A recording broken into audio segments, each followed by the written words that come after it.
নমঃ শিবায়। আমি আজকে একটা বেলফুল গাছ নিয়ে এসেছি। বেলফুল গাছের পুরনো ডালগুলো সব ছেটে দিয়েছিলাম, আবার নতুন করে ডাল সব ছেড়েছে। এখন আমি এর গোড়ায় খানিকটা গোড়াটা খুঁড়ে নিয়েছি।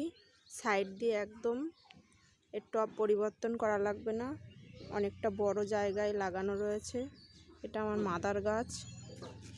সাইড দিয়ে খানিকটা অল্প সামান্য মাটি খুঁড়ে নিয়েছি, আর আমি এই গোবর সার সাইড দিয়ে দেবো।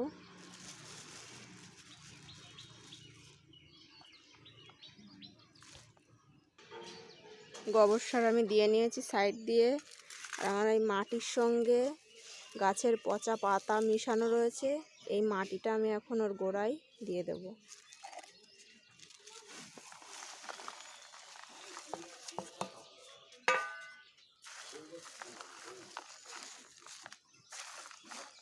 এটা আমার মাদার গাছ। এই গাছটা থেকে আমি আরও গাছ তৈরি করে নেব।